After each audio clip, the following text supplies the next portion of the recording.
Yes, beta. Bismillahirrahmanirrahim. अच्छा, this is a compulsory question in your exam, right? Yes, beta. अच्छा, अब इसके अंदर what you need to know that in this question, you are asked to like there is a question that was set in.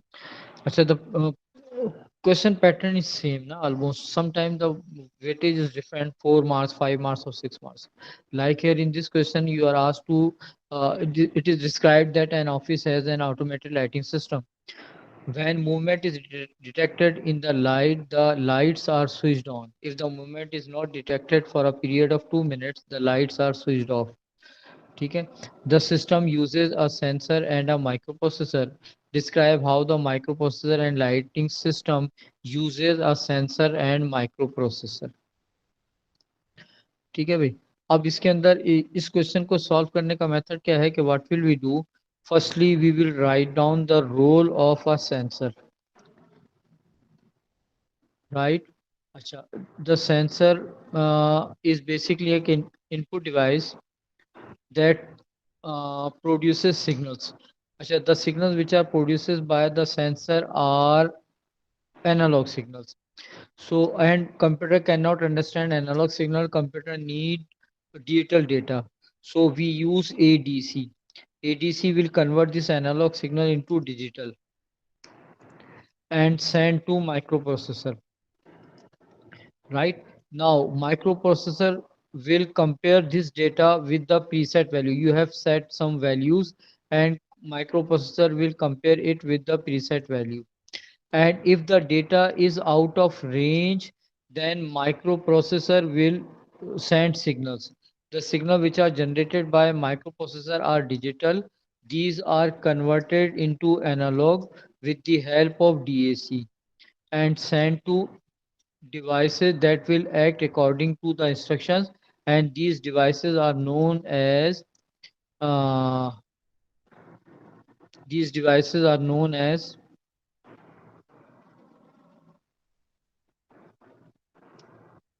uh, actuator. Acha, in this question you need to describe these things, right? But what you need to do, you need to modify this, describe it according to the given situation. Right. अब इसके अंदर होगा ये कि you will use the same, यानी you will describe sensor, ADC, digital signals, micro digital signal, DAC, analog signals and. अच्छा, sensor will produce analog signals. These are converted into digital and sent to microprocessor, right? And then microprocessor will convert. अच्छा, अब इसको इस question के reference के अंदर आपको describe करना है. तो firstly you will describe the sensor. If there is a movement, you are asked to detect the movement. If there is a movement, so we will use infrared sensor. So infrared sensors are used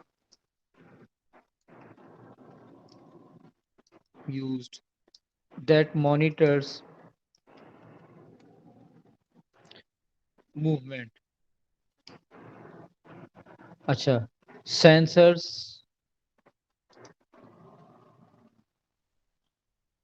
generates analog signals.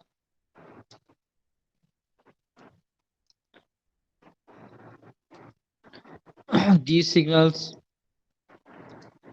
are converted into digital with the help of ADC, right? These signals are sent to microprocessor,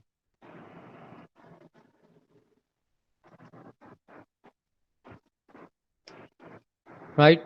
Microprocessor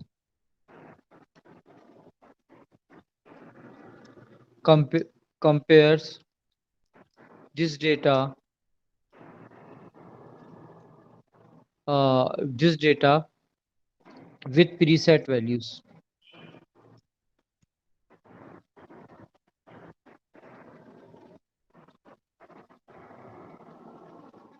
preset values, right? Acha, if the preset values are out of range, it means movement is detected. If preset values are, if receiving data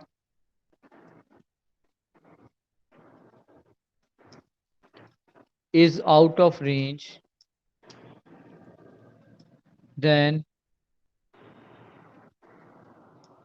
movement is detected. Microprocessor sends signals to switch on lights, right? The signals produced by microprocessor are digital and converted into analog using DAC. These analog signals are sent to actuator, which will switch on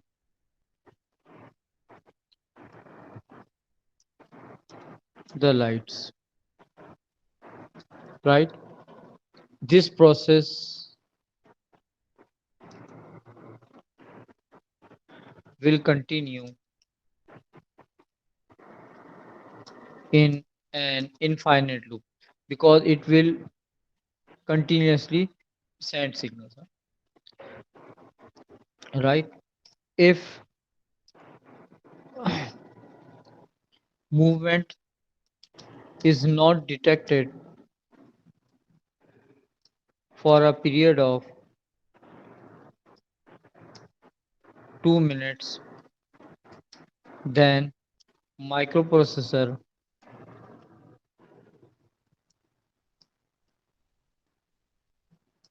will send signals to switch off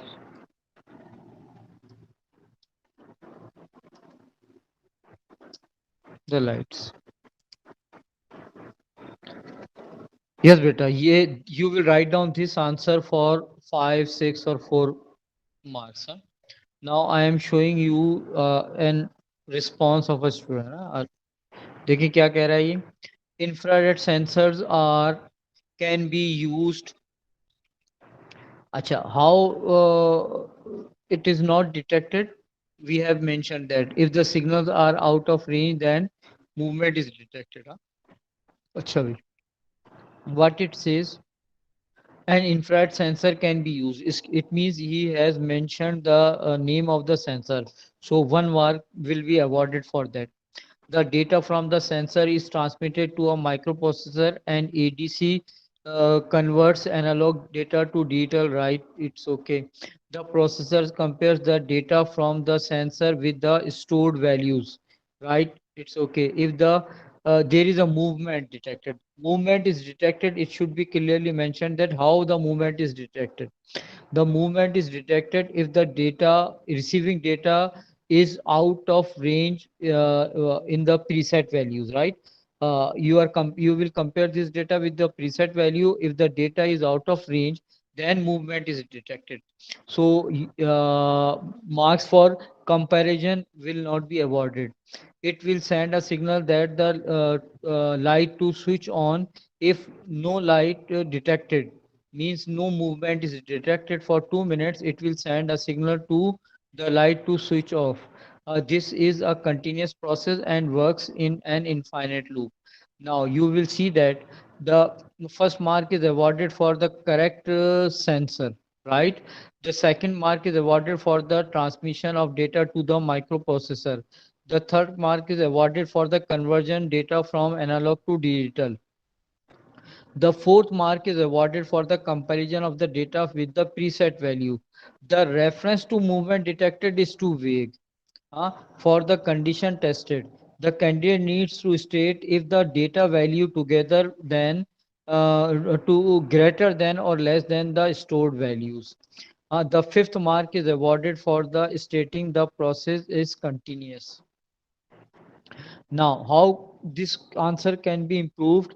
The candidate did not give a proper comparison of the data from the sensor and the data stored.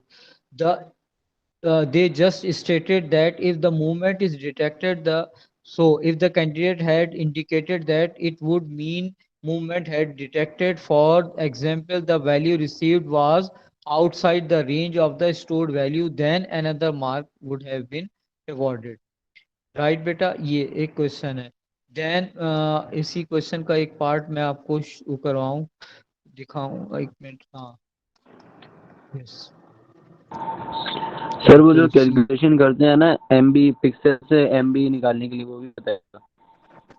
हाँ, मैं भी करवाता हूँ. अच्छा भाई, बस एक इस क्वेश्चन के अंदर एक चीज मुझे दिखाना है. कॉमन मिस्टेक्स, और ये बहुत ज्यादा इंपॉर्टेंट क्वेश्चन है, तो मैं आपको ये शो कर रहा हूँ. Common mistakes that made candidates made in this question. Candidates often made a vague statement such as if motion is detected. Candidate need to be more specific and provided a higher level of response about how the motion was detected. For example, the value received was greater than the values stored. Sir Right, हमें बच्चों? Greater lesser भी लिखना जरूरी है, पर सिर्फ out of range लिखे तो सर एक्सेप्टेबल है. Out of range is acceptable. Right? ये हो गया. ये वाला क्वेश्चन समझ में आ गया बेटा, सेंसर वाला. अब आप कर लोगे सेंसर वाला क्वेश्चन. अच्छा भाई, ये है इनपुट आउटपुट डिवाइसेस की रिकॉर्डिंग. ये मैं रिकॉर्डिंग शेयर कर रहा हूँ, और आप लोग जो है ये रिकॉर्डिंग देख लेना. अच्छा भाई, एक मिनट, मैं इसको शेयर कर दूं हाथ के हाथ. अच्छा, रिकॉर्डिंग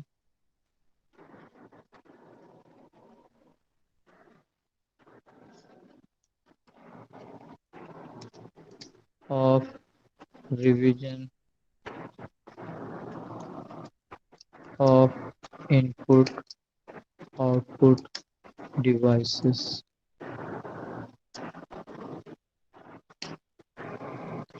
राइट, ये रिकॉर्डिंग में आपको शेयर कर, इसमें बस वो मैं सिंपल सी रिकॉर्डिंग है, वो नहीं किया हुआ है. बस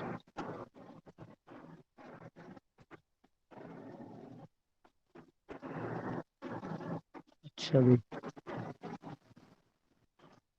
ये इसको देख लेना जैसे आपको मौका मिलता है.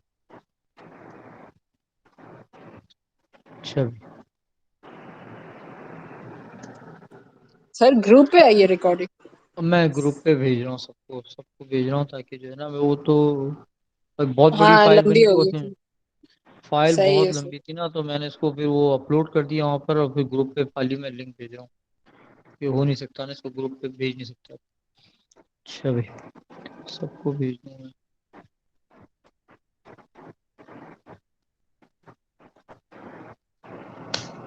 जब आपको मौका मिला. दूसरी क्लास की भी रिकॉर्डिंग बहुत इंपॉर्टेंट है. उसके अंदर सिक्योरिटी, एथिक्स और सारी, ऑलमोस्ट बहुत सारी चीज़ों को मैंने वो कर दिया है. अच्छा भाई,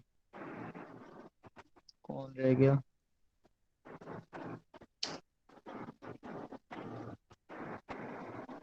सभी को भेज दिया,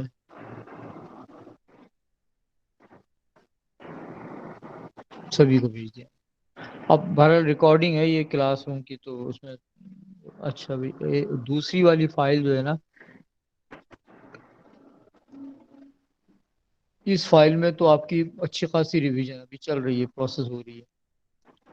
अच्छा भाई, ये हो गया भाई. अब दूसरा काम बोलें क्या करना है बताएं. सेंसर वाला काम तो हो गया आपका जी, और सेंसर वाले जितने भी क्वेश्चन है उनमें इसी टाइप की वर्डिंग्स हैं. यस बेटा, बोलें. कोई कुछ कह रहा था मुझसे, कुछ क्या भी कह रहा था. बोलो ना मेरे बच्चों, जल्दी जल्दी बोलो, तकल्लुफ क्यों कर रहे हो. अच्छा, सुभाष आपका एक वो था क्वेश्चन, ठीक है ना. Subhash, are you there? Subhash. नहीं सर. सुभाष चला गया, अभी तो आया था सुभाष. बाश अभी ने नहीं क्वेश्चन मिलेगा। किया था। सर वो जिस चला बच्चे ने सवाल किया था वो भी चला गया। चले आप मुझे बताएं कि आपको क्या पढ़ना है, जो आपको पढ़ना है मुझे बताएं, तो फिर मैं आपको वही करवा दूँ। बोलो बेटा मेरे बच्चों। सर वो जो एक रजिस्टर्स वाला था, हाँ हाँ। ADR वगैरह वॉल्यूम। जैसे, वन ही में वो तो इम्पोर्टेंट है यार, वो वन ही करवा में। देते। अच्छा वो करवा देता हूँ मैं, वन ही में आर्किटेक्चर करवा देता हूँ। ठीक है। ठीक है सर। चल बिस्मिल्लाहिर्रहमानिर्रहीम। Computer architecture. ठीक है। बिस्मिल्लाहिर्रहमानिर्रहीम। अच्छा भाई कंप्यूटर आर्किटेक्चर में एक वहां से लिख रहा हूँ फाइल इसकी। सर वो कैलकुलेशन भी करके दिखाइएगा। हाँ वही तो बोल रहा था मैं आपको, किसी ने मुझसे कुछ बोला फिर उसके बाद जो। सर वो नेट चला गया। हाँ मैं कैलकुलेशन वाला क्वेश्चन भी अभी करवाता हूँ। पहले जरा नहीं कैलकुलेशन वाला पहले करवा दूँ, ये कंप्यूटर आर्किटेक्चर चलो पहले ये शुरू कर दिया ना कंप्यूटर आर्किटेक्चर, तो पहले मैं करवा दूँ फिर आपको कैलकुलेशन वाला करवाता हूँ। अच्छा अभी वॉन न्यूमन आर्किटेक्चर वाली फाइल कोई नज़र आ रही है? Computer architecture file size calculation computer architecture. Yes ये फाइल पड़ी हुई है। ठीक।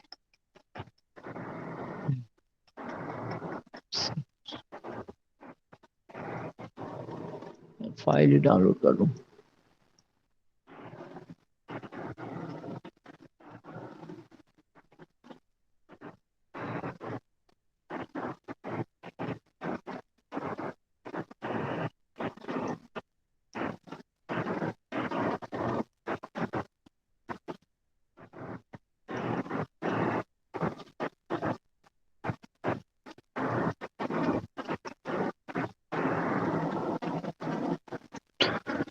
अच्छा देखो बेटा कंप्यूटर आर्किटेक्चर का जो आइडिया था that idea was given by von Neumann. Von Neumann was a mathematician ना। उसने एक पेपर पढ़ा था, एक रिसर्च पेपर, उस रिसर्च पेपर में उसने जो आइडिया दिया था, idea was that a computer should have. अच्छा पहले computer was like your calculator. Calculator के अंदर we can not store set of instructions. हम क्या करते हैं एक डेटा देते हैं, फिर इंस्ट्रक्शन देते हैं, प्लस करना, माइनस करना, मल्टीप्लाई करना, डिवाइड करना, फिर दूसरी डेटा, फिर इंस्ट्रक्शन, फिर तीसरा डेटा। ये नहीं हो सकता है कि हम सेट ऑफ इंस्ट्रक्शन दे दें और फिर उसके बाद डेटा प्रोवाइड करें और computer according to our instruction process करे। कैलकुलेटर ऐसा नहीं करता था और ऐसा ही आपके कंप्यूटर के अंदर होता था। तो वॉन न्यूमैन बड़ा जीनियस आदमी था भारत, उसने एक आइडिया दिया कि a computer should have storage device where we can store instructions before execution। ठीक है। तो उसने क्या आइडिया दिया था और इस आइडिया को हमने आज आपका जितने भी कंप्यूटर हैं उस सारे कंप्यूटर के अंदर ऐसे ही होता है कि whenever we want to run a program firstly we install the program, we store the program and then we execute it. ठीक है ना।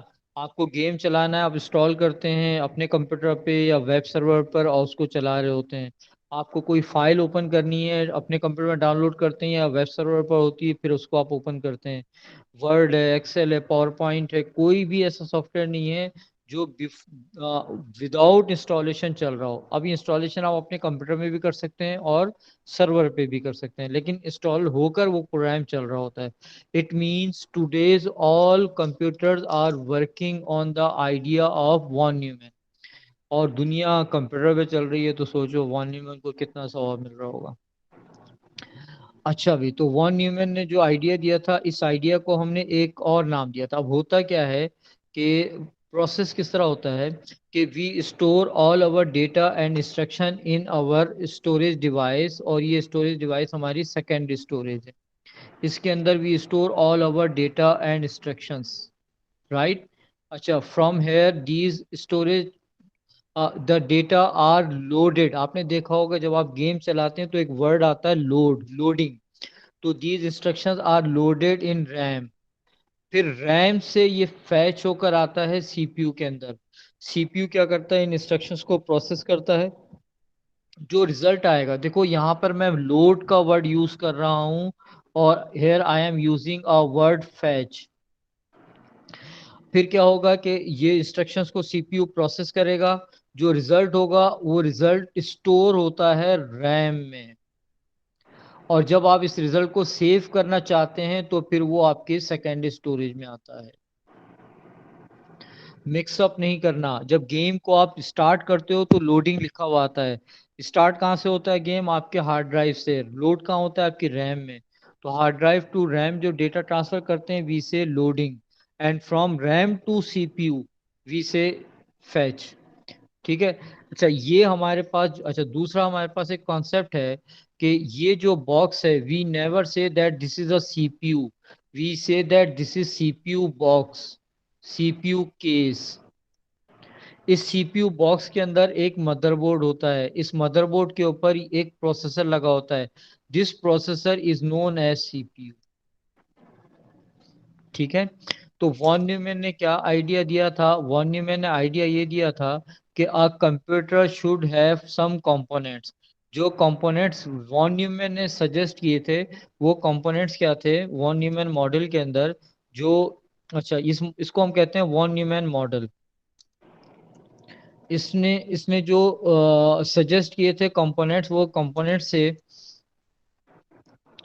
सबसे पहले इसने सजेस्ट किया था कि a computer must have input output devices to enter data and instruction into computer and to obtain results from computer. Secondly इसने कहा था कि a computer must have memory unit so as instructions can be stored in it. Secondly इसने कहा था a computer must have control unit then can control all activities of computer. And fourth इसने कहा था a computer must have arithmetic and logic unit so as arithmetical and logical functions can be performed. Logical को आप इस तरह याद रखना जिस तरह आपके पास लॉजिक गेट थे, तो लॉजिक गेट के अंदर आपके पास होते थे प्लस अपना एंड और नॉट। तो एंड और नॉट हो गया लॉजिकल ऑपरेशन, और अर्थमेटिक ऑपरेशन आपका है प्लस माइनस मल्टीप्लाई डिवाइड। ठीक है। और आपके पास क्या है? एंड है और है नॉट है। तो ये हैं फंक्शंस किसके? आपके एएलयू के। सीयू के फंक्शन क्या है ये याद रखना है आपको, चार फंक्शन सीयू के आपको याद रखने हैं। सीयू के फंक्शंस जो हैं वो आपको किस तरह याद करेंगे आप? अ, हाँ, सीयू का फंक्शन क्या है कि controls all activities of computer. Sometime we use a word manages, sometime we use a word coordinates.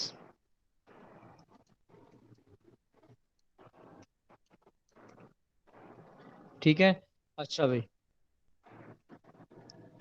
Second function क्या है इसका? अच्छा ये क्या कर रहा होता है? Produces control signals using system clock. इसके अंदर एक क्लॉक लगी होती है, उसको यूज करते हुए कंट्रोल सिग्नल ये जनरेट कर रहा होता है।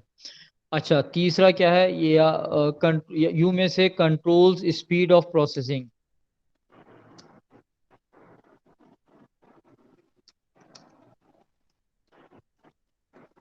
अच्छा भाई, तीसरा क्या काम कर रहा होता है? ये fetches instruction from RAM into CPU. मैंने आपको बोला था कि फैच का वर्ड कब यूज करते हैं? जब हम इंस्ट्रक्शन रैम से सीपीयू में लेकर आते हैं।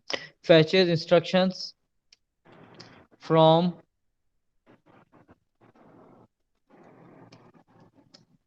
From memory into CPU. और चौथा काम क्या कर रहा होता है? Decodes the instruction. इस इन इंस्ट्रक्शंस को समझता है कि कैसे प्रोसेस होंगी और फिर ये कंट्रोल सिग्नल जनरेट करता है। ये है आपकी वर्किंग किसकी? कंट्रोल यूनिट की।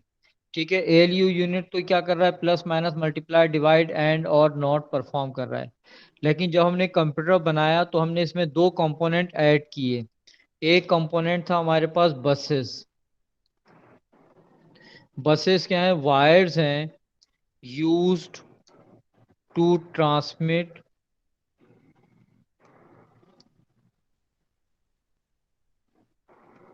डेटा और एड्रेस और कंट्रोल सिग्नल्स। अच्छा, ये बसेस हमारे पास तीन थी। एक बस थी हमारे पास डेटा बस, ये होती है बाई डायरेक्शन। एक बस थी हमारे पास कंट्रोल बस, ये भी होती है बाई डायरेक्शन। एक बस सर होती है हमारे बुक पास में लिखा एड्रेस हुआ है कि बस। बस बुक में जो लिखा हुआ उसको थोड़ी देर के लिए भूल जाए, वो असल में बुक में हर चीज सही नहीं है, और वो बुक है भी बहुत पुरानी, उसको उन्होंने अपडेट भी नहीं किया। और एक बस है हमारे पास address bus. Address bus uni direction होती है। मैं आपको क्वेश्चन दिखाऊंगा तो आपको खुद ही अंदाजा होगा कि मैं क्या कहना चाह रहा हूँ। ठीक है, मैं भी आपको क्वेश्चन दिखाता हूँ तो आपको ये आपका जो आर्गुमेंट है वो भी हो जाएगा। फिर उसके बाद हम क्या यूज करते हैं, एक और यूनिट यूज करते हैं, this is known as register. ठीक है, रजिस्टर्स क्या है भाई, ये भी स्टोरेज डिवाइस हैं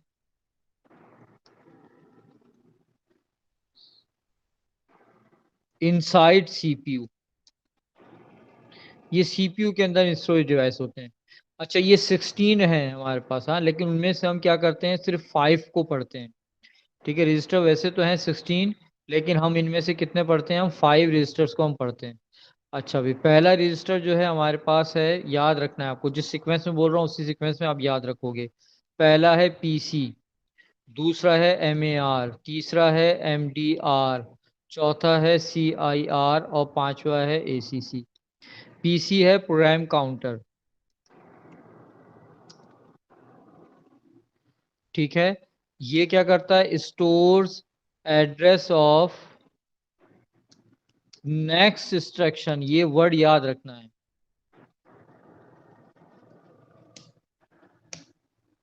नेक्स्ट इंस्ट्रक्शन।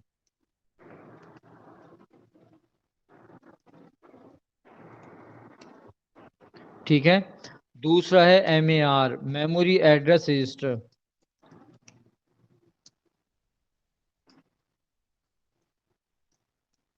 इसका नाम ही मेमोरी एड्रेस है, तो ये क्या करेगा, stores address of, memory address of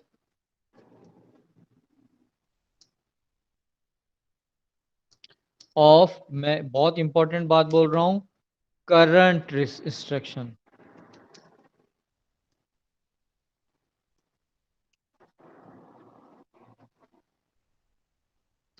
ठीक है, आपके पीसी में नेक्स्ट इंस्ट्रक्शन का एड्रेस होगा और एमएआर में करंट इंस्ट्रक्शन का एड्रेस होगा।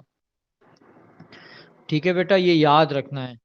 अच्छा, अब पीसी क्या करता है, PC copies this address into MAR and then increment by 1। पहले एक काम क्या करेगा, इस इंस्ट्रक्शन को एमएआर में कॉपी कर देगा, यानी एमएआर के अंदर क्या आ जाएगा, पीसी का एड्रेस आ जाएगा।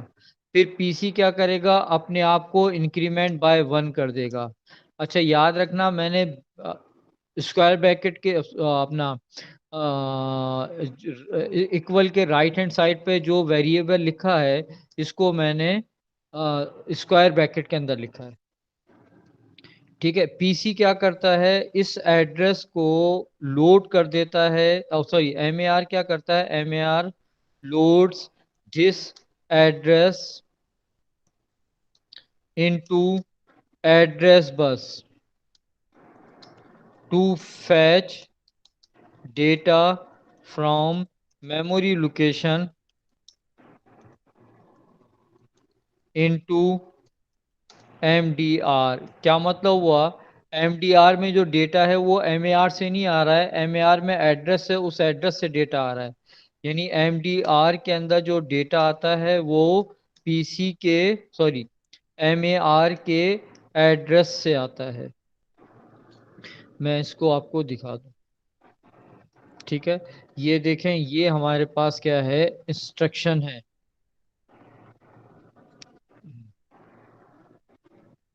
अच्छा भाई, अब देखें क्या है, यहाँ पर क्या लिखा हुआ है, पहली इंस्ट्रक्शन है 100, लोकेशन 100 पर, और लिखा हुआ है LDD 101। तो पीसी के अंदर हमने क्या बात की थी, it stores address of next instruction. तो अब जो इंस्ट्रक्शन आपको प्रोसेस करनी है वो है 100 पर। पीसी क्या करेगा, इसको लोड करेगा एड्रेस बस में और कॉपी कर देगा MDR में, ठीक है। और फिर उसके बाद पीसी हो जाएगा, PC+1, यानी अब पीसी हो जाएगा आपका 101, ठीक है भाई। और फिर उसके बाद क्या हो गया, अब MAR क्या करेगा, इस एड्रेस को लोड करेगा एड्रेस बस में। इस एड्रेस से डेटा फैच होगा इस लोकेशन से, यानी 100 वाली लोकेशन से डेटा फैच होकर MDR में आएगा। तो पीसी का MAR का कंटेंट MDR में नहीं आया, MAR के एड्रेस का कंटेंट MDR में आया है, ठीक है। LDD 105, MDR क्या करेगा, इस एड्रेस को कॉपी कर देगा CIR में, इस डेटा को LDD 105, CIR इस डेटा को कॉपी कर देगा डिकोडर में LDD 105। डिकोडर क्या है, इसको डिकोड करेगा, डिकोड करने के बाद ये एड्रेस कॉपी कर देगा MAR में, तो MAR में आ जाएगा एड्रेस 105। ये क्या करेगा, लोकेशन नंबर 105 पर जाएगा और वहां से डेटा को फैच करके लेकर आएगा MDR में, ठीक है। अब ये डेटा है, इंस्ट्रक्शन नहीं है, इसको डिकोड करने की नीड नहीं है, इसको कैलकुलेट करने की नीड है। तो ये चले आएगा ACC में, ACC इसको लिंक कर देगा किससे, ALU से, ठीक है बेटा। तो अब देखें ये जो है,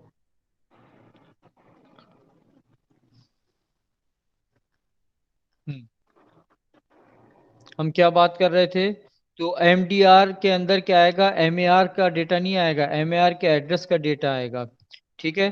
फिर अब MDR क्या करेगा, this is memory data register, नाम से ही बता रहा है कि इसमें डेटा स्टोर होगा। ये क्या करेगा, stores data fetched from memory location of MAR, ठीक है। और फिर ये क्या करेगा, copies instruction into CIR to be decoded और data into ACC to be calculated। यानी क्या होगा इसके अंदर होगा कि CIR के अंदर जो डेटा आ रहा होगा वो कहाँ से आ रहा होगा, MDR से। या फिर क्या हो सकता है, ACC के अंदर जो डेटा आ रहा होगा वो कहाँ से आ रहा होगा, MDR से, ठीक है। फिर CIR को हम कहते हैं करंट इंस्ट्रक्शन रजिस्टर, यानी इसके अंदर इंस्ट्रक्शन आएगी,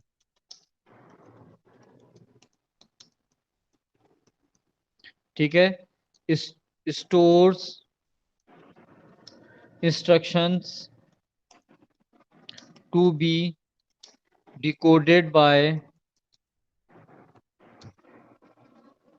decoder of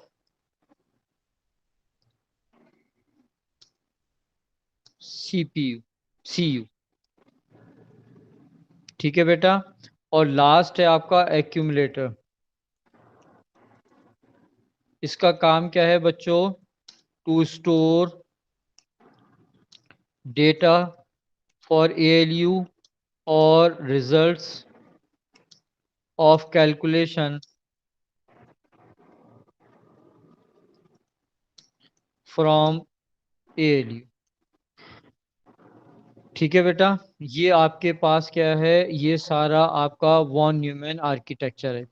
von Neumann architecture के अंदर हम एक और टर्म यूज करते हैं, एग्जाम में बड़ा कॉमन क्वेश्चन है, this is store program concept. ये स्टोर प्रोग्राम कॉन्सेप्ट क्या कहता है? This idea was given by von Neumann. हाँ, ये क्या कहता है कि all data and instructions are stored in computer storage device. From there, they are loaded in RAM, memory, and fetched in CPU.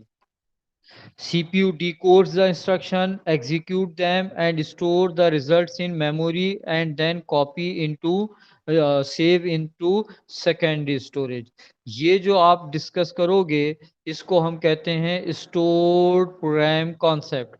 The idea of stored program concept was given by von Neumann, right? ये idea क्या कह रहा है? This concept, according to this concept,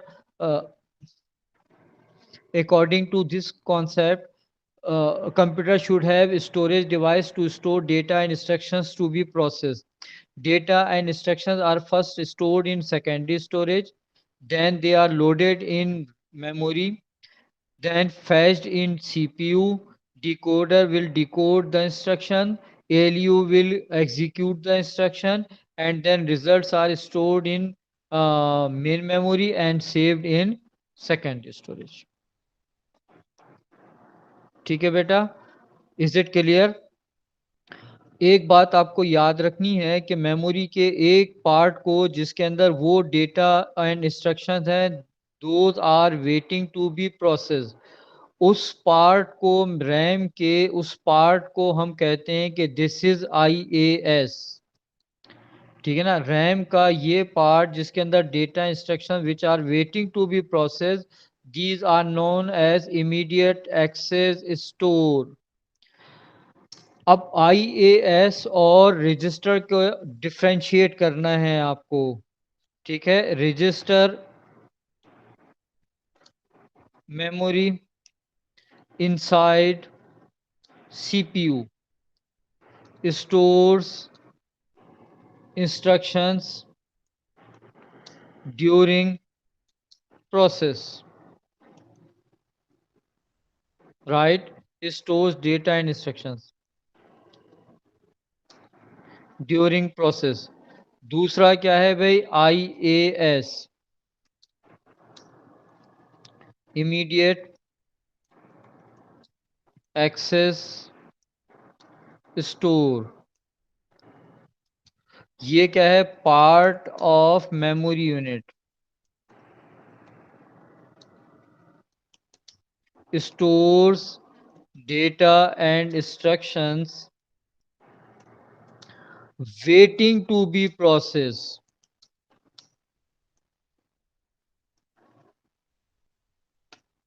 ये बात आपको याद रखना है। वेटिंग टू बी प्रोसेस्ड जो है वो किसके अंदर आएगा? रजिस्टर्स के अंदर, IAS के अंदर। और ड्यूरिंग प्रोसेस किस में आएगा? रजिस्टर में। Are you getting my point बच्चों? Is it clear? जी सर। ठीक है, ये आपको याद रखना है। ये हो गया आपका वॉन न्यूमैन आर्किटेक्चर। अब इसके अंदर जो आपके पास और फैच एग्जीक्यूट साइकिल भी हो गया। फैच क्या था? जब डेटा इंस्ट्रक्शन आप लेकर आए थे रैम से MDR में, तो इसको हमने कहा था ये फैच है। फिर डिकोडर ने इसको डिकोड किया और आपका ALU इसको एग्जीक्यूट करेगा और फिर रैम में ये स्टोर हो जाएगा। अच्छा भाई, आप चाहें तो मैं इसको आपको दिखा दूं। ठीक है, ये 50 इसके अंदर आ गया। फिर उसके बाद क्या होगा? अब 101 will be copied in 101 will be copied in MAR। ठीक है, फिर ये इस लोकेशन पे जाएगा, वहां से फैच करके लेकर आएगा MDR में। क्या लिखा हुआ है? ADD 106। ये जाएगा CIR में ADD 106। ये जाएगा डिकोडर के पास टू बी डिकोडेड ADD 106। इसका एड्रेस पार्ट आ जाएगा MAR में 106 और PC will be incremented by 1, तो PC हो जाएगा 102। ठीक है, फिर ये जाएगा इस लोकेशन पर, वहां से डेटा को फैच करके लेकर आएगा MDR में। यहाँ से ये डेटा है तो ये जाएगा ACC में, ACC इन दोनों डेटा आइटम्स को भेज देगा ALU को, और क्या बोला था, ऐड करना है, ये इसको ऐड करेगा और यहाँ पे स्टोर कर देगा रिजल्ट 120। ठीक है, तो अब क्या है कि यहाँ पर क्या है 102 है। ठीक है, यहाँ पे रजिस्टर आ गया। अब क्या होगा, ये 102 कॉपी होगा MAR में, PC इज इंक्रीमेंटेड बाय 1, तो क्या हो जाएगा ये 103। ये जाएगा इस लोकेशन पर, डेटा को फैच करके लेकर आएगा इंस्ट्रक्शन को MDR में, STO 107 कॉपी हो जाएगा CIR में, STO 107 डिकोडर के पास जाएगा, STO 107 इसका एड्रेस पार्ट आएगा MAR में 107। अब क्या होगा, क्या कह रहा है, स्टोर करना है एट लोकेशन 107। तो आपका जो ACC में 120 है, पहले ये कॉपी होगा MDR में, और फिर ये लोकेशन नंबर 107 पर जाएगा, और 107 पर ये 70 आ जाएगा। इसका मतलब ये हुआ कि MDR एक टेम्पररी रजिस्टर है। जो भी चीज़ CPU के अंदर आ रही है पहले MDR में आ रही है, और जो भी चीज़ CPU से जा रही है वो MDR में होते हुए जा रही है। तो हम ये कह सकते हैं कि MDR is a temporary register. MDR, where is MDR? हाँ, टेम्पररी रजिस्टर।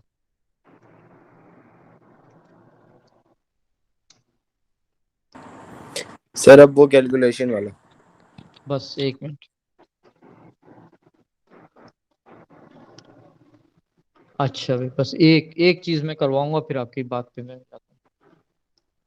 वो बात हो रही थी कि ये देखें, ये आपका क्वेश्चन है। आप देखें, इसके अंदर आपको ये बताना है कि बसेस कौन सी हैं। इसमें देखें, सिर्फ एक बस है जो यूनी डायरेक्शन है,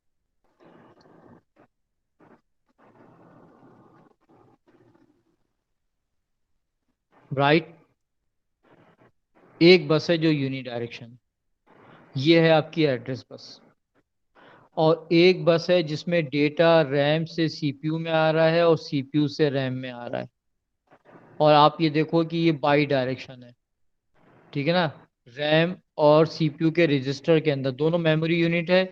एक मेमोरी यूनिट इनसाइड CPU है और एक आउटसाइड द CPU है। तो ये है C है आपका data register, data bus, address बस।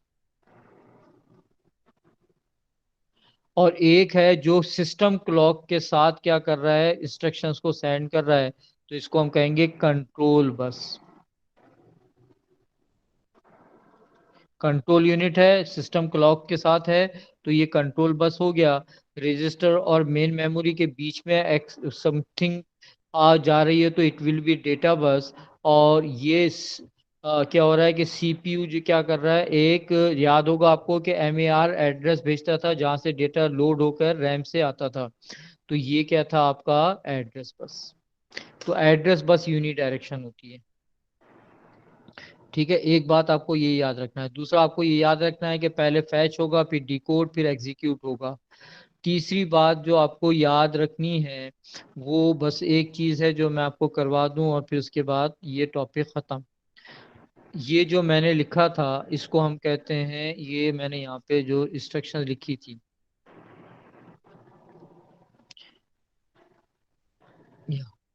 ये लिखा है ये मैंने। तो इन इंस्ट्रक्शंस को हम कहते हैं कि ये क्या है, रजिस्टर ट्रांसफर नोटेशन है। ये रजिस्टर ट्रांसफर नोटेशन कैसे होगा, सबसे पहले MAR के अंदर PC से डेटा आएगा, फिर आप क्या करोगे, PC को इंक्रीमेंट कर दोगे बाय 1। फिर आप क्या करोगे, MAR के एड्रेस से डेटा MDR में आएगा,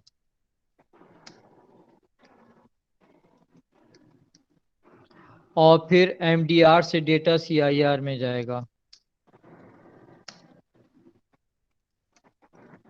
और फिर डिकोड और एग्जीक्यूट होगा। एग्जीक्यूटेड का वर्ड आप हमेशा सबसे आखिर में लिखोगे। ठीक है बेटा, ये हो गया। और और एक बाकी तो ये इसका मैंने सभी कुछ आपको करवा दिया है। हाँ,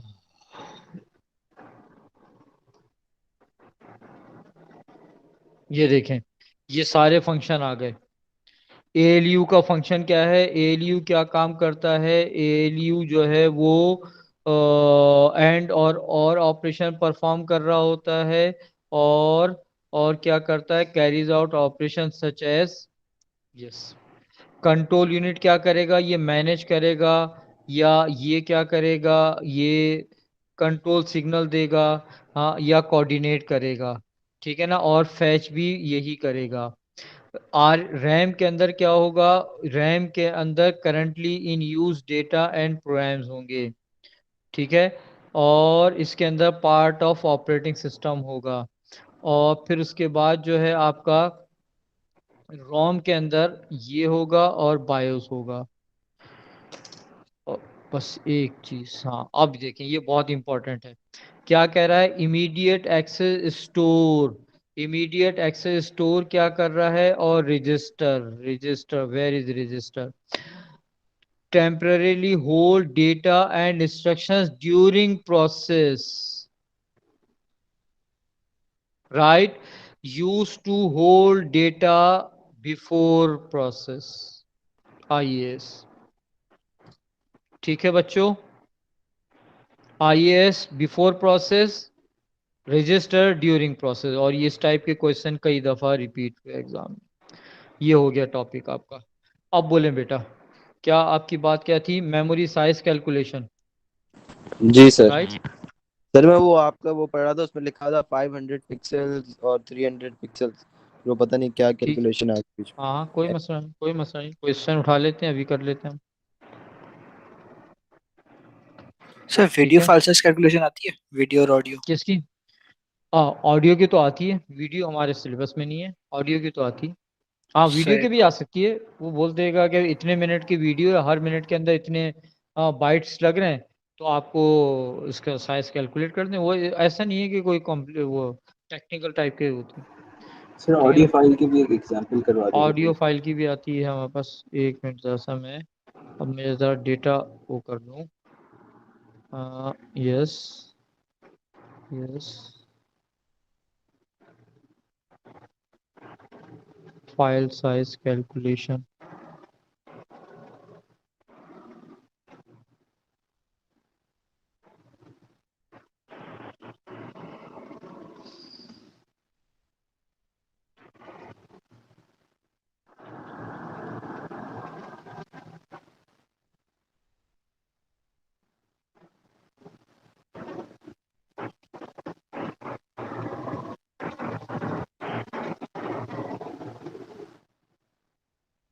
वरना स्टोरेज से लेकर आना पड़ेगा, फाइल साइज कैलकुलेशन,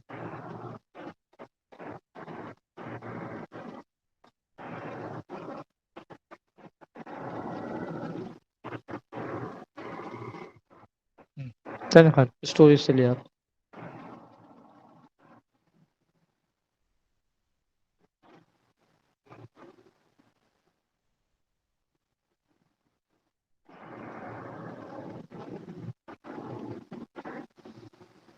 अच्छा भाई,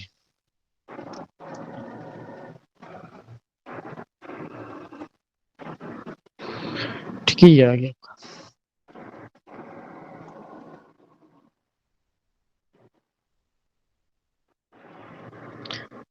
अब देखें क्या बात कर रहा है ये, each image requires 1 MB of storage, and if camera captures an image every 5 minutes over a 24 hours of period, how much storage is required, ठीक है बेटा। अच्छा भाई, show your all your working, तो इसका मतलब क्या हुआ कि वर्किंग का एक मार्क होगा और करेक्ट आंसर का एक मार्क होगा, ठीक है। अब इसको कैसे कैलकुलेट करोगे, 1 MB एक इमेज में लग रही है, और an image is captured every 5 minutes, 5 second, 5 seconds पर 24 आवर्स तक। तो 24 आवर्स को आप क्या करोगे, 24 आवर्स को आप 3600 से मल्टीप्लाई कर देंगे। मल्टीप्लाई कर दोगे 3600 से, तो ये आपके पास क्या आ जाएंगे बेटा? एक सेकंड्स आ जाएंगे। सेकंड। ठीक है। यस सर, समझ और फिर गया। आप इसको डिवाइड कर दोगे कितने से? 5 से। तो क्या आ जाएगा? नहीं ऐसे नंबर नहीं, ऑफ आप एक पिक्चर्स। काम करें, एक काम करें, 5 से डिवाइड क्यों इसको आप करेंगे? 60 से मल्टीप्लाई करो और फिर 60 से डिवाइड बाय 5 कर दो, वही बात थी। ठीक है ना? 5 से यस। डिवाइड इसलिए करेंगे क्योंकि वो हर 5 सेकंड के बाद एक इमेज कैप्चर हो रहा है। तो सर हमारे पास एमबी आ जाएंगे फिर। तो हमारे पास एमबी आ जाएगा। ठीक है ना? तो ये हमारे पास एमबी आ गया। कितना एमबी आ गया? 17,280। अब 17,280 को आप क्या, आपसे क्या बोल रहा है? Show your working how many, in how much gigabytes. बोला है इसने गीगाबाइट का? यस सर, गिव योर कहाँ आंसर इन बोला? गीगाबाइट्स। गिव यू, हाँ ठीक है, give your answer in gigabyte कह रहा है। तो अब क्या करेंगे? 17,280 को सिंपली 1000 से डिवाइड कर देंगे, तो 17.28 GB आ गई। राइट? सही है सर। अच्छा भाई, सर अब देखें 1024 से कब डिवाइड करते हैं? कर सकते हैं आप 1024 से। 1024 से डिवाइड करना थोड़ा सा आपको मुश्किल हो जाएगा, मुश्किल तो होगा सर। आपको इजी, जो इजी लगे। अब दूसरा क्वेश्चन आ रहा है, a security system records video footage, 1 minute of video requires 180 MB. The recording system can store several hours of video, name and describe suitable storage. अब 180 MB का 1 मिनट है, तो आपको क्या चाहिए होगा? हार्ड डिस्क ड्राइव चाहिए होगी जिसके अंदर आप इसको स्टोर कर सकते हैं। अच्छा भाई, calculate how much storage would be required for 2 hours of the video footage. ठीक है भाई। तो अब बात क्या हो रही है कि 1 मिनट के अंदर कितना आ रहा है? 180। तो 2 hours हैं, तो 2 hours का मतलब ये होगा कि 2 × 60, तो कितने हो गए? 120 मिनट्स हो गए। 120, और हर मिनट में कितने MB की फाइल है? 180। ठीक है। तो ये कितना आ गया भाई? कितने MB बन रही है? 21600। अच्छा, अब ये भी क्या कह रहा है? इसको शो करें योर आंसर इन गीगाबाइट्स। तो 21600 divide by 1000 will be equal to 21.6 GB। Show your working है, 2 मार्क्स का क्वेश्चन है, 1 mark for working, 1 mark for correct answer. अगर आपका आंसर करेक्ट नहीं है, वर्किंग आपने सही की हुई है, तो आपको 1 मार्क मिल जाएगा। ठीक है। अच्छा भाई, MP3 file compression reduces the file size, सही है भाई? इसमें कोई इशू है किसी को? No sir. No sir. अच्छा, MP3 file compression reduces the file size of a music by 90%, ये याद रखना, 90% ही होता है। 80 MB a music track is 80 MB in size, calculate the file size after compression। तो आप क्या करोगे? 90% रिड्यूस कर दोगे तो 10% आ जाएगा, तो 80 multiplied by 10% means divide by 100। तो कितना हो गया भाई? आपका 8 MB की आपका फाइल साइज रह गया। ठीक है भाई। अच्छा भाई, अब ये कह रहा है कि how many MP3 files can be stored in 800 MB CD। तो टोटल जो आपका साइज है वो 800 MB का है, और एक फाइल का साइज है आपका 8 MB। ठीक है ना? तो इसको हम डिवाइड बाय 8 कर देंगे, तो हमारे पास आ जाएंगी 100 फाइल्स।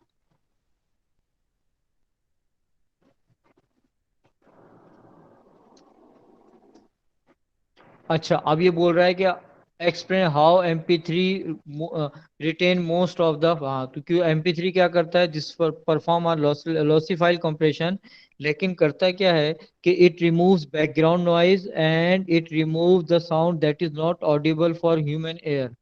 तो आपकी फाइल को जो क्वालिटी है, ऑडियो क्वालिटी को कोई इफेक्ट नहीं पड़ता है, बल्कि, ठीक है भाई।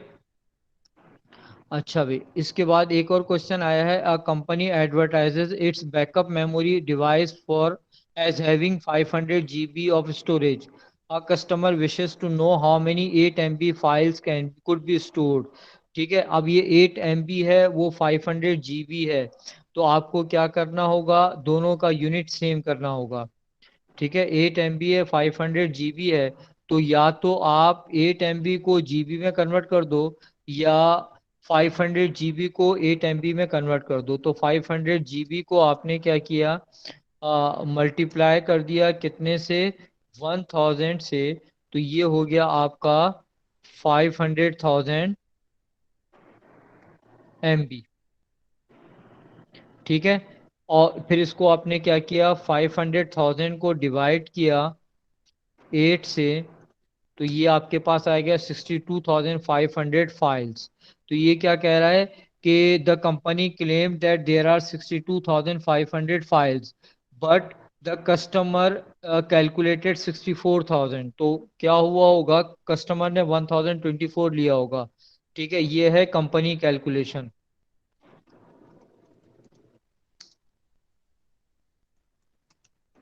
Using 1000 MB equals to 1 GB। ठीक है, अब आते हैं कस्टमर कैलकुलेशन।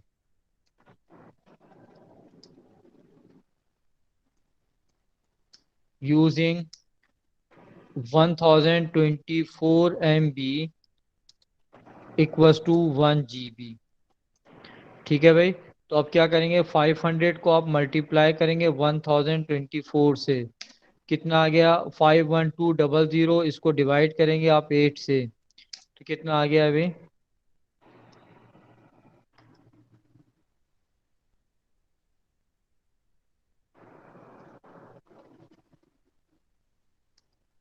64,000। देख लें भाई, ये मसला हल हो गया। कंपनी की फिर उसने कैलकुलेशन क्वेश्चन में 1000। लिखा है एक्सप्लेन द डिफरेंस। हाँ, अब आपको ये तो मैंने वर्किंग कर दिया, और डिफरेंस को एक्सप्लेन कर दें, तो आप क्या लिखोगे, company calculated the file number of files using 1000 MB equals to 1 GB। फिर आपने ये कैलकुलेशन शो कर दी, while customer calculates using 1024 MB as 1 GB, और आप उसकी वर्किंग को शो कर दें। सर तो इससे कंपनी को क्या फायदा हुआ? कंपनी को तो फायदा हो गया ना, कंपनी ने क्या किया है, 1000 MB को 1 GB बना दिया, तो उसने कम फाइल से कम स्टोरेज दे रहा है वो। इनफैक्ट कंपनी कम स्टोरेज दे रही है। ठीक है ना, अगर आपका जो है, आप किसी से लिप्टन वालों से आप जो है वो टी परचेज करें, और वो 900 MB की, जो 900 ग्राम्स की 1 kg बोल दें, तो किसको फायदा होगा, कंपनी को।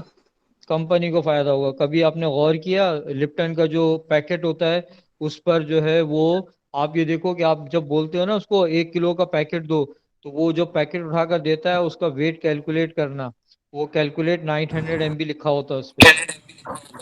एमबी कस्टमर नहीं, क्या, हाँ हाँ, 900 ग्राम्स लिखा होता, सॉरी 900 ग्राम्स लिखा एमबी होता है।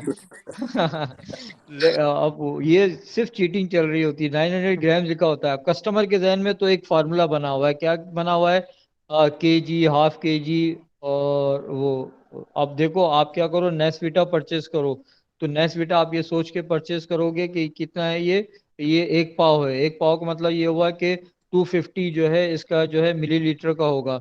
आप उसका वेट उस पर देखना, उस पर लिखा होगा 180 या 200 आई थिंक।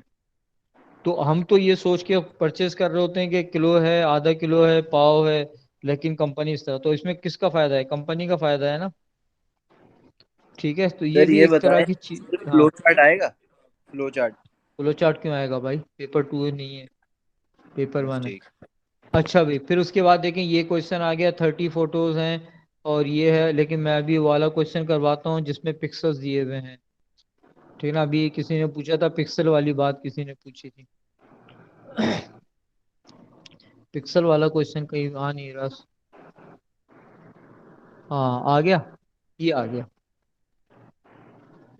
अच्छा, ये भी बड़ा सिंपल सा है, चलो इसको देख लेते हैं। क्या कह रहा है अभी, Kamil wants to store a 16 bit colour image file, the image size is 1000 pixels. ठीक है, आपको इसका फाइल साइज कैलकुलेट करना है और वर्किंग शो करनी है, 1 mark for working, 1 mark for marks, correct answer. ठीक है भाई। अब क्या बोल रहा है भाई वो, कि आपके पास एक कलर इमेज है और उसके अंदर कितने पिक्सल्स हैं, 1000 पिक्सल्स हैं, और हर पिक्सल के अंदर कितने बिट्स हैं, 16 बिट हैं। ठीक है। तो ये कितने बिट्स हो जाएंगे आपके पास, 16,000 बिट्स हो जाएंगे। आप इसको डिवाइड करोगे, 16,000 बिट्स, 16,000 बिट्स को आप डिवाइड करोगे 8 से, तो ये क्या हो जाएंगे, 2000 बाइट्स। ठीक है, हो गया भाई। ठीक है, यहाँ आपने 2000 बाइट लिख दिया तो आपको मार्क्स मिल सर अगर जाएंगे। इसको मेगाबाइट में करना होगा बिट हाँ, ये तो बाइट है ना, किलो बाइट में कन्वर्ट हो जाएगा, 1000 से डिवाइड कर दो तो 2 KB हो जाएगा। फिर भी अगर मेगाबाइट में कन्वर्ट करना है तो एक दफ़ा और डिवाइड कर देना तो 0.002 kg मेगाबाइट हो जाएगा। तो बिट से बाइट्स करने में डिवाइड बाय 8 करना होता है, बाकी सब में हाँ डिवाइड बाय 1000। हाँ हाँ, गुड। अब ये क्या कह रहा है, 32 सेकेंड का साउंड क्लिप है और 1 सेकेंड के अंदर कितने सैंपल्स बने हैं, वो है 16,000 सैंपल्स बने हैं, और ये 8 बिट का है हर एक सैंपल। तो आपको साइज किलो बाइट में शो करना है, तो किलो बाइट में साइज को शो करना है। और आपको बार बार ये बोल रहा है वर्किंग शो करो, तो यहाँ पर तो वर्किंग के 2 मार्क होंगे, 1 मार्क आपके करेक्ट आंसर का होगा। क्या बोल रहा है अभी, कि 16,000 सैंपल्स हैं।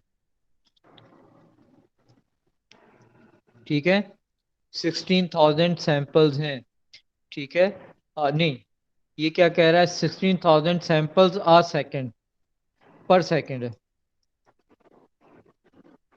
और कितने सेकंड की बात कर रहा है, 32 सेकेंड्स। तो क्या करेंगे, इसको मल्टीप्लाई करेंगे मल्टीप्लाई थर्टी करें। टू से, तो ये आपके पास टोटल सेकंड्स आ गए। और फिर क्या बोल रहा है, ये हो गए आपके सैंपल्स। फिर कह रहा है कि हर सैंपल में 8 बिट है, तो इसको क्या करेंगे, 8 से मल्टीप्लाई करेंगे, तो क्या आ जाएगा, ये 8 बिट्स आ जाएंगे। ठीक है। फिर जो आंसर आएगा 512 मल्टीप्लाइड बाय 8, इसको डिवाइड कर देंगे 8 से, तो ये क्या हो जाएगा, बाइट। ठीक है। तो ये क्या होगा, 8 से 8 कैंसिल हो जाएगा, तो आपके पास 512000 आ जाएगा। इसको डिवाइड कर देंगे 1000 से, तो क्या आ जाएगा आपके पास, किलो बाइट।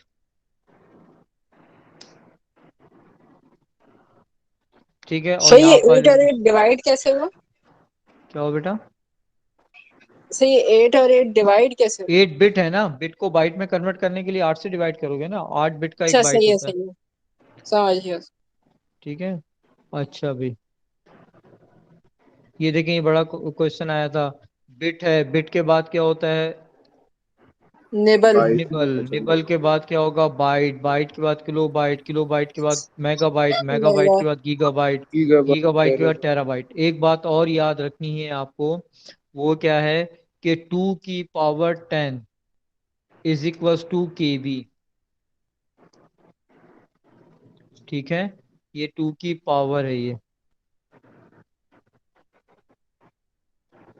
ठीक है, सर निबल टू क्या की होता है? पावर 10 जो सर है 2 की bytes, power 10 bits. Byte, byte अच्छा is equals bytes. To 1 kilobyte. ठीक है। और फिर उसके बाद आपको ये याद रखना है कि 2 की पावर 20 बाइट्स, ये 1 मेगाबाइट के इक्वल होगा। ठीक है। 2 की पावर 30 बाइट्स, ये 1 गीगाबाइट के इक्वल्स होगा। 2 की पावर 40 बाइट्स, 1 टेराबाइट के इक्वल होगा। और 2 की पावर 50 बाइट्स, 1 पेटाबाइट के इक्वल होगा। अच्छा भाई, सर निबल क्या होता है? 4 बिट्स, 4 बिट को हम निबल बोलते हैं। जो है ओके। सर तो आपके ये उसके अंदर, हर पावर 10 से 20 30 40 ऐसे हो रहा है। हाँ, ये 2 10 20 20 30 40। सर मैंने आपको एक क्वेश्चन व्हाट्सएप करा है, वो मुझे समझ में अच्छा, नहीं आ मैं रहा, एक मिनट आप देखता हूँ, बता मैं एक मिनट देखता हूँ। अच्छा भाई, ये क्वेश्चन बड़ा कॉमन आ रहा है, बार बार आ रहा है। ठीक है, 20 MB 10 GB। तो आप क्या करो, दोनों को एक यूनिट बना दो। तो जीबी को एमबी में कन्वर्ट करने के लिए आप क्या करोगे, 100,000 से मल्टीप्लाई करोगे, तो ये हो जाएगा 10,000 MB। तो कौन लार्जर हुआ?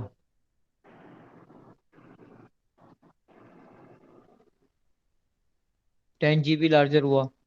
अच्छा, MB किलो, 3 MB को केबी में कन्वर्ट करने के लिए 1000 से मल्टीप्लाई करोगे, तो 3000 KB।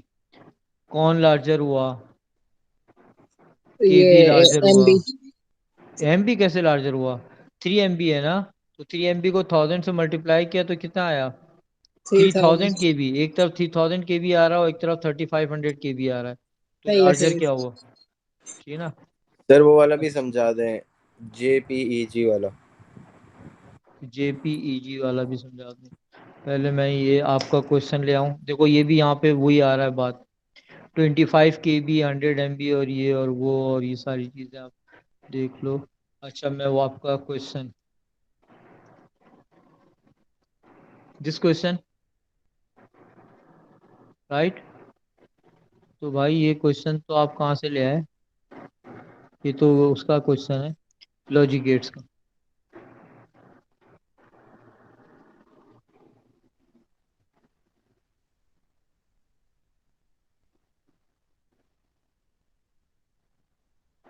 क्या कह रहा है भाई?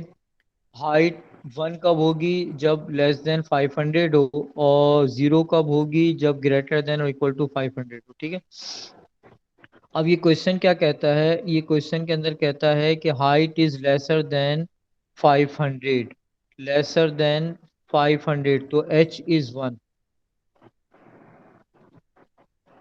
फिर क्या बोलता है? And aeroplane is descending.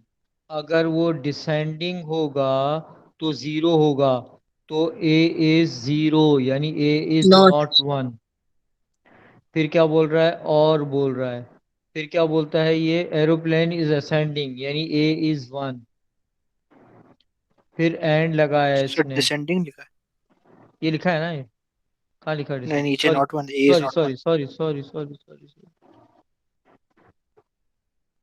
हाँ, a is not 1 and speed is greater than 470। अगर ग्रेटर देन 470 है तो एस इज नॉट 1। सर अगर दोनों नॉट वन होते तो ये होने दो। नैंड हो जाएगा। नहीं भाई, नैंड क्यों होगा? नहीं। अच्छा सही है। एंड पर नॉट होगा तो नैंड होगा। सर तो ये अच्छा, अभी क्या है? पता कैसे चल एच, रहा है नॉट है? ये लिखा है ना। कैसे पता चला? किसने बोला था कि स्पीड इज ग्रेटर देन 470? तो 0 आ रहा है, 0 का मतलब नॉट 1। सही 0 है। नॉट 1 हुआ ना बेटा।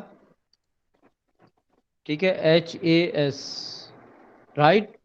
अच्छा, H is 1, H is 1, A is not 1, तो A पे नॉट लगा दिया। बीच में कौन सा गेट है? एंड गेट है। ठीक है।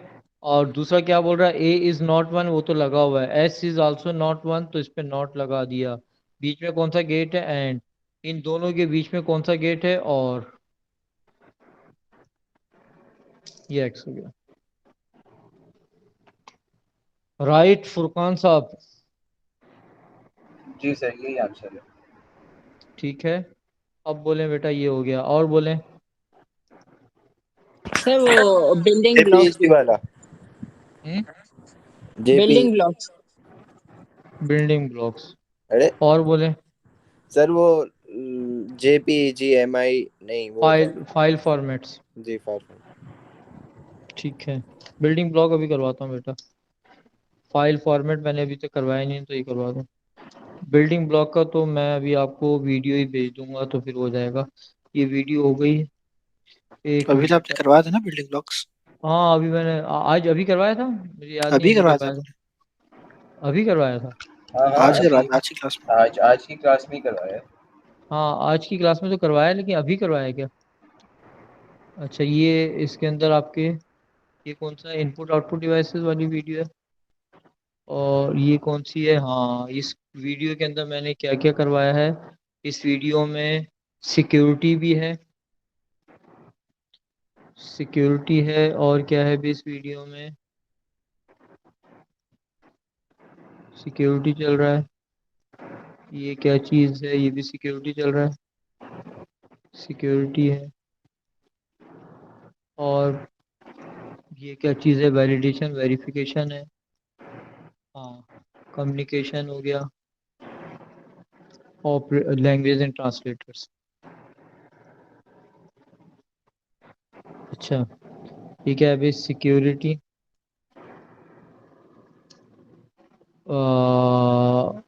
कम्युनिकेशन एरर,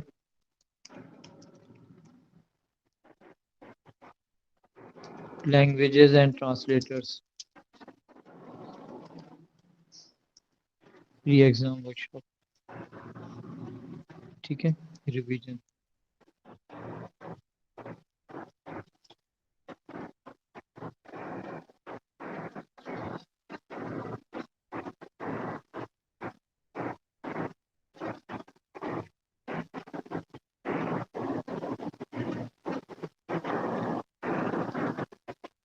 ठीक है,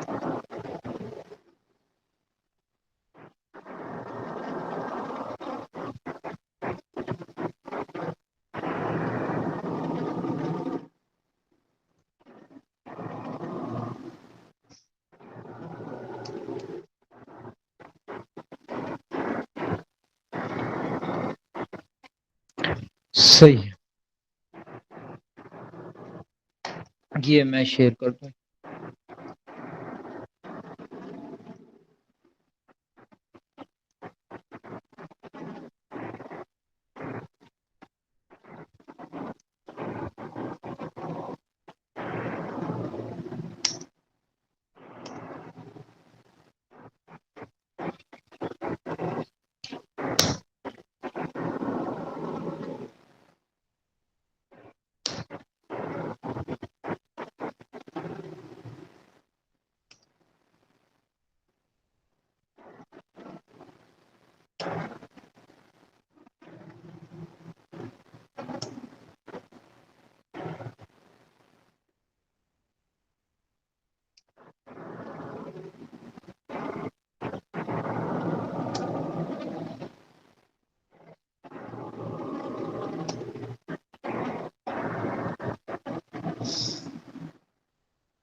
अच्छा भी, हाँ भी। अब आपके क्या क्वेश्चन था कि फाइल फॉर्मेट वाला क्वेश्चन करवा दें, राइट?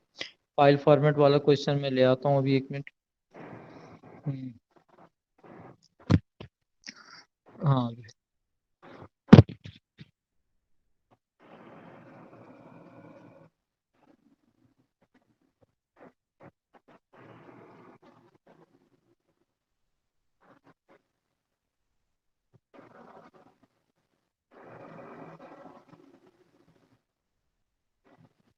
कहाँ है? 1.1 डेटा रिप्रेजेंटेशन।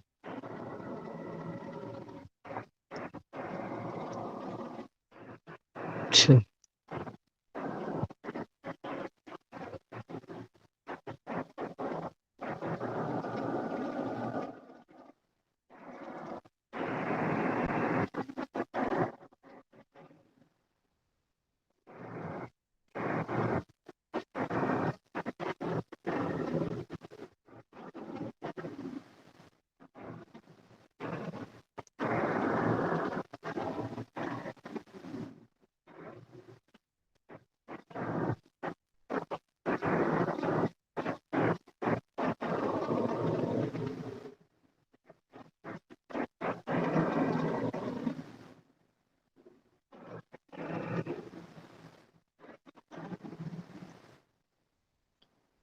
चलिए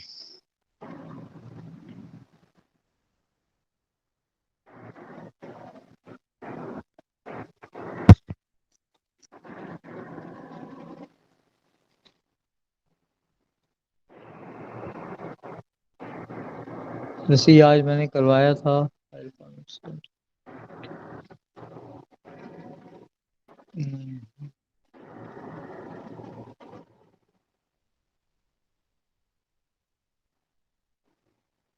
अच्छा देखिए हमारे पास जो जितनी फाइल्स बनी हुई होती हैं हम फाइल्स हमारे पास ही आ गई। ठीक है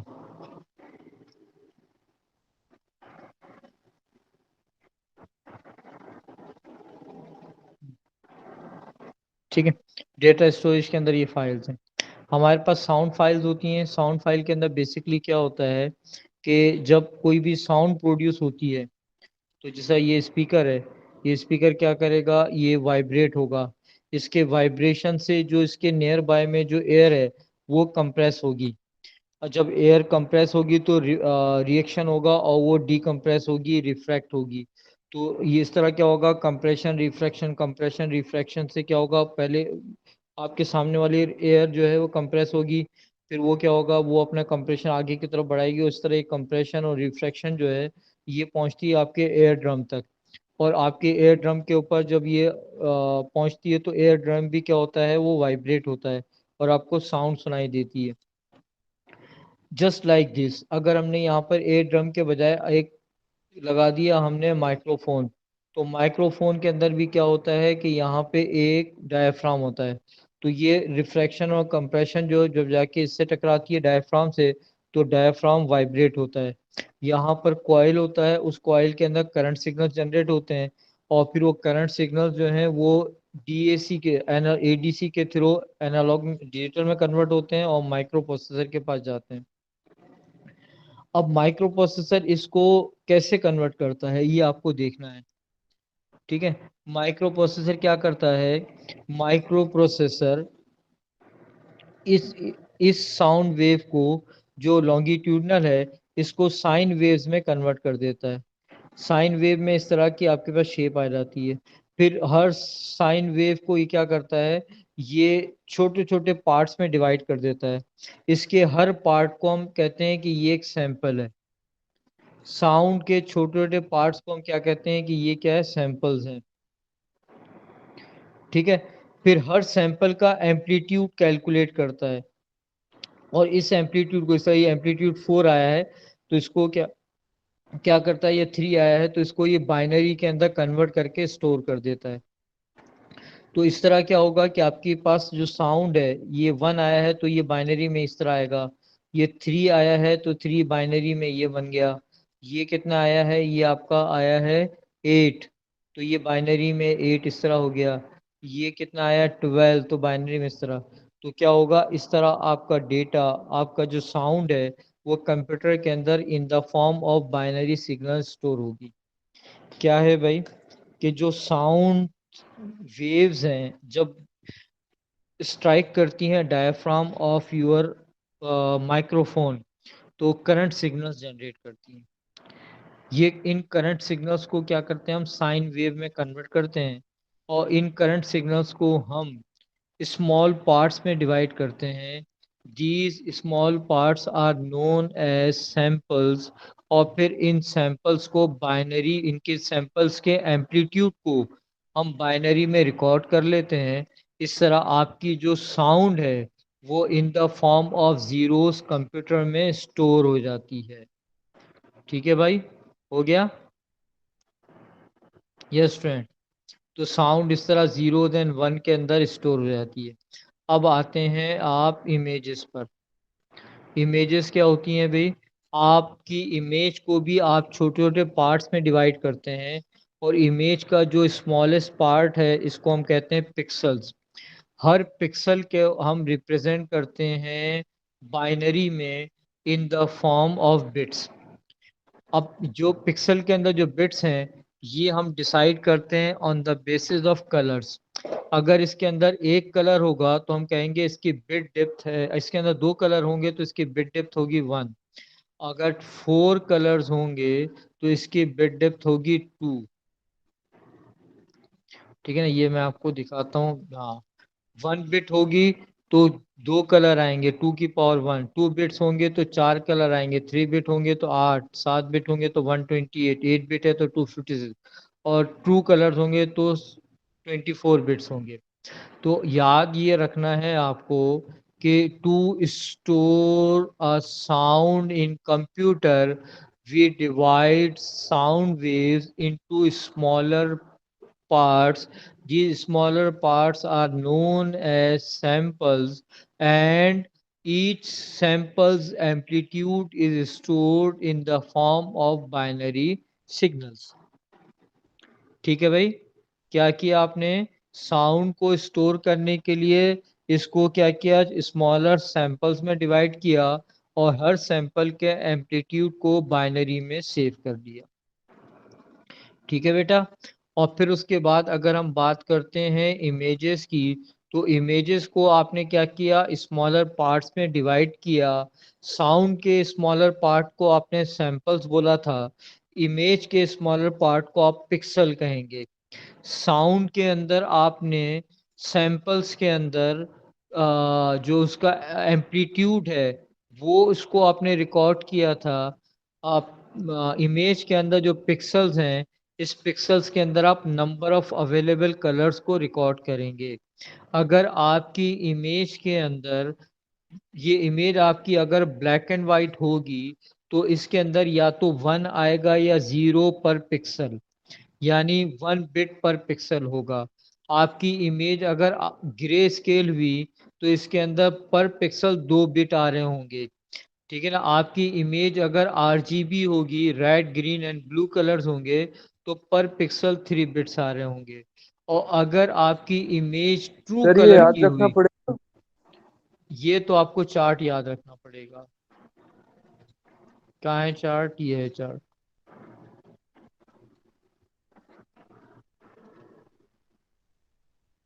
मैंने अभी दिखाया था चार्ट, ये। और ट्रू कलर्स होंगे तो 24 बिट्स पर पिक्सल होंगे। ठीक है भाई। Sound is divided into samples and each samples amplitude is stored as binary value.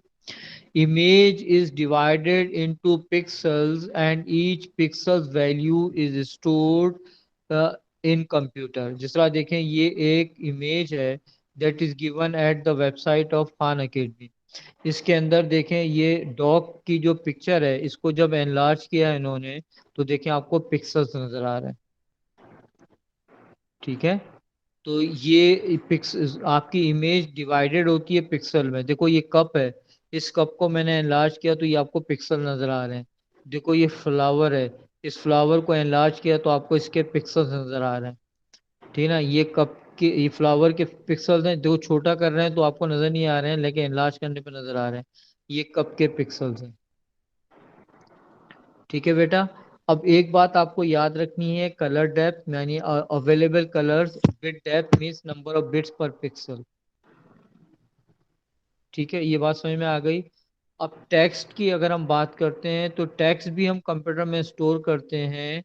Text को स्टोर करने के लिए हम क्या करते हैं, टेक्स्ट को स्मॉलेस्ट पार्ट यानी अल्फाबेट में डिवाइड कर देते हैं।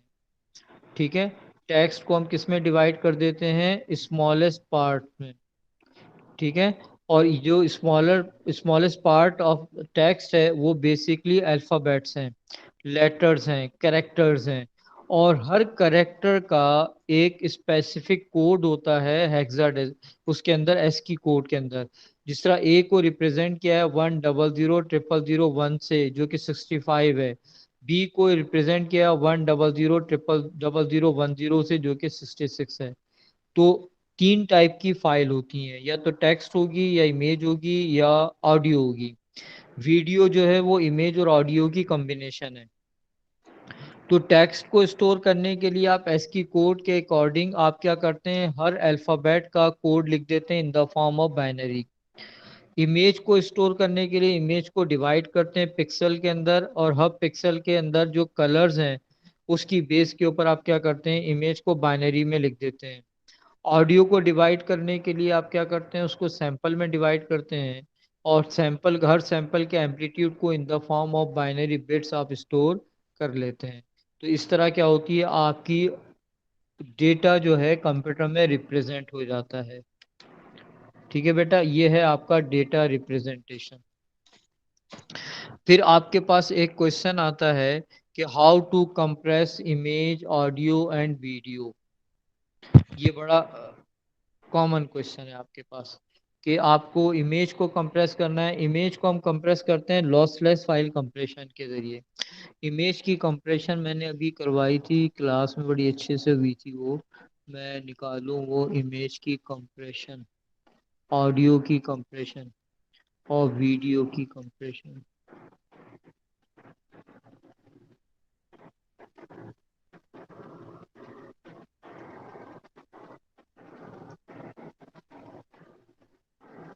ये रिवीजन क्लास में बड़ी अच्छी हुई थी, मैंने सारे नोट कर लिया था, वहीं से उठा लेता हूँ। ये आ गया,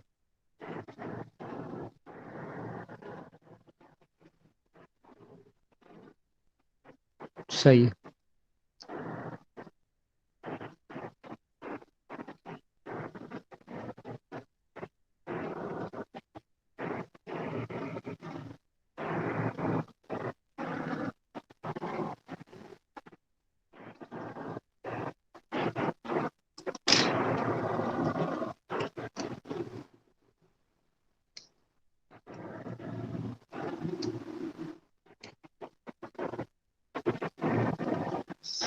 ठीक है भाई, अब देखो आपके पास जो कंप्रेशन है वो दो टाइप की है, लॉसी और लॉसलेस है। एक बात याद रखना है कि लॉसलेस के अंदर आपका कोई भी डेटा लॉस नहीं होता है, तो इसका कंप्रेस फाइल का साइज इतना छोटा नहीं होता है। लॉसी में हम डेटा को परमानेंटली रिमूव कर देते हैं, तो कंप्रेस फाइल का साइज बहुत छोटा हो जाता है। तो अगर आपसे वो बोले कि as compress as small as possible, तो आप लॉसी फाइल कंप्रेशन करेंगे, लेकिन lossy file compression can be used only in images and audio. वैसे इमेज और ऑडियो को और टेक्स्ट को आप लॉसलेस फाइल कंप्रेशन भी कर सकते हैं। इमेज को जब लॉसी फाइल कंप्रेशन करते हैं तो सबसे पहले तो आप क्या करते हैं, इसकी बिट डेप्थ यानी नंबर ऑफ बिट्स पर पिक्सल को कम कर देते हैं। नंबर ऑफ बिट्स कम कर देंगे, फाइल का साइज ऑब्वियसली कम हो जाएगा। दूसरा काम क्या करते हैं, पिक्सल डेंसिटी भी कम कर देते हैं। पिक्सल डेंसिटी कम करेंगे तो भी फाइल का साइज क्या हो जाएगा, आपका कम हो जाएगा। जिस तरह ये मैं आपको दिखाऊं, ये देखें। लेकिन उसका एक इफेक्ट क्या पड़ेगा, आपकी जो पिक्चर की क्वालिटी है वो बैडली इफेक्टेड होगी। ठीक है, ये मैं आपको दिखाता हूँ, ये देखें। ठीक है ना, अब आपने क्या किया, ये पिक्सल डेंसिटी है। अब पिक्सल डेंसिटी 300 है तो बेस्ट क्वालिटी आ रही है। 72 कर दिया आपने तो कम हो गई, 10 कर दिया तो बहुत ही कम हो गई। तो जब आप कंप्रेस करते हैं इमेज को, तो आप इसकी पिक्सल डेंसिटी कम करते हैं। पिक्सल डेंसिटी कम करने पर क्या होगा कि इमेज की क्वालिटी इफेक्टेड होगी, लेकिन फाइल का साइज कम हो जाएगा।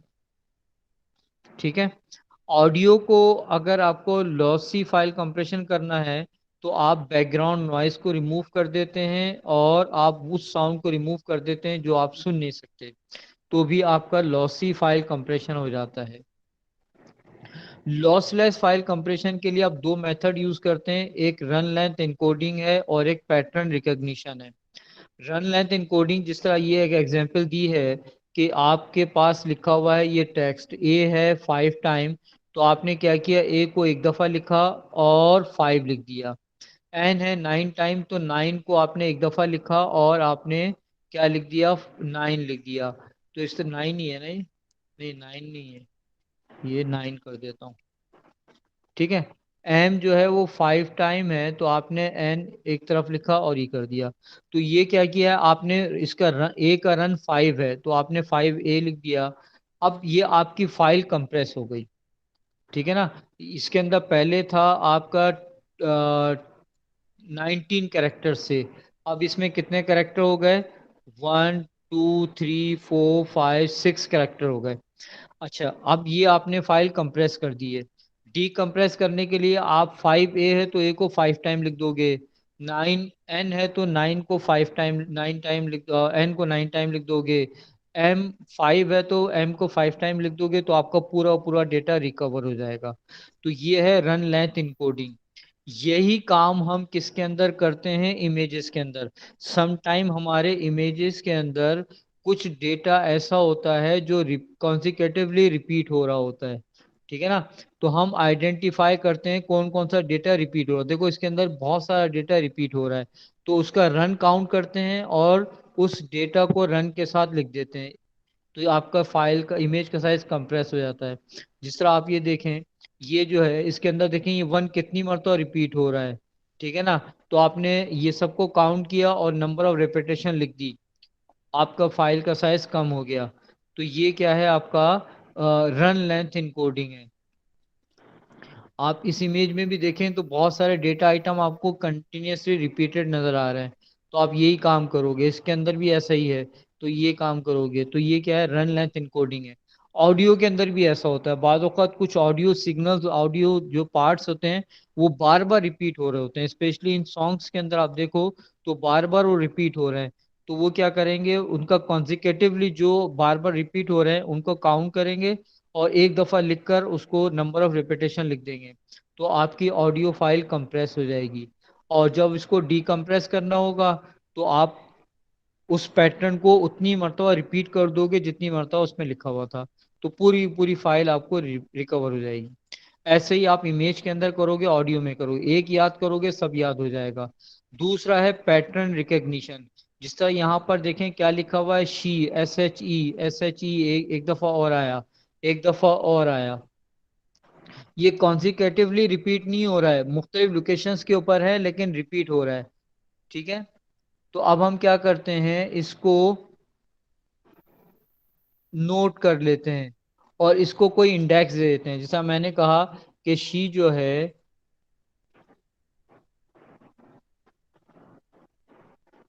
ये आया है, कितनी मरतबा आया, 1 2, सॉरी इसको एक इंडेक्स दे दिया मैंने 1, ठीक है। फिर सेल्स है, सेल्स देखें कितनी मरतबा आ रहा है। ऐसे ही हम क्या करते हैं अपनी उसके अंदर देख रहे होते हैं, अच्छा भाई, सेल्स 1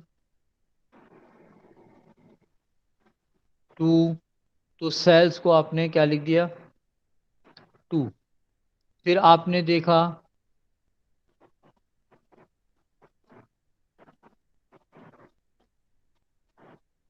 कि सी 1 2 3, तो ये भी सी भी कई दफा आया है, तो इसको हम क्या करते हैं, इसको भी नोट कर लेंगे। अब ये कॉन्जिक्यूटिव नहीं है, हाँ, इसको हमने कह दिया 3, द को हमने कह दिया 4। अब इसको हम क्या कर रहे हैं, हम लिख रहे हैं शी की जगह हमने लिख दिया 1, ठीक है। सेल्स की जगह क्या लिख दिया हमने 2, सी की जगह लिख दिया 3, शेल्स में SHE की जगह हमने लिख दिया 1 LLS, ऑन द की जगह लिख दिया 4, सी की जगह लिख दिया हमने 3, श्योर, ठीक है। तो ये क्या हो रहा है कि अब आपका डेटा जो है वो आपकी फाइल कंप्रेस हो गई। ये डेटा अब आपको डिकम्प्रेस करने के लिए आपको इसका ये जो डिक्शनरी है, इस डिक्शनरी को भी आपको स्टोर करना पड़ेगा। और डीकम्प्रेस करने के लिए आप क्या करोगे, इस डिक्शनरी में देखोगे कि 1 का क्या मतलब है और उसको 1 को उससे रिप्लेस कर दोगे। 2 का क्या मतलब है, जहां जहां 2 आया उसको उससे रिप्लेस कर दोगे। यही काम हम क्या करते हैं, अपने इमेजेस में भी करते हैं। आपकी जो इमेजेस हैं उनके अंदर भी बहुत सारी चीजें डिफरेंट लोकेशंस के ऊपर रिपीट हो रही हैं। अब देखो इसके अंदर बहुत सारे पैटर्न्स ऐसे हैं जो डिफरेंट लोकेशंस के ऊपर रिपीट हो रहे हैं, उनको आप क्या करो, इंडेक्स नंबर दे दो और इस तरह आपकी फाइल हो जाएगी। ऐसे ही काम आप ऑडियो में कर सकते हैं। तो इस तरह आप क्या कर सकते हो, अपनी इमेज को और ऑडियो को लॉसलेस फाइल कंप्रेशन कर सकते हो, ठीक है। ये नोट कर लो आप, तो ये आपका हो गया। लॉसी और लॉसलेस फाइल कंप्रेशन।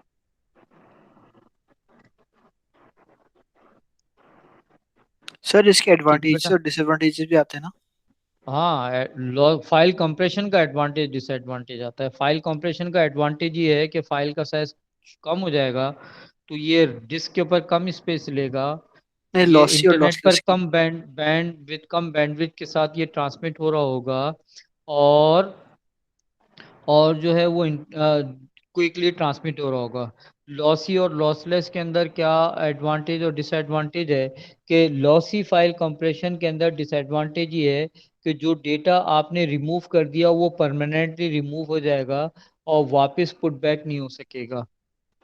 और लॉसलेस के अंदर आपको एडवांटेज क्या है कि आपने फाइल को कंप्रेस किया, ट्रांसमिट कर दिया लेसर इंटरनेट डेटा यूज करते हुए क्विकली, और वहां जाके पूरी पूरी फाइल आपको रिकवर हो गई। These are the advantages and disadvantages.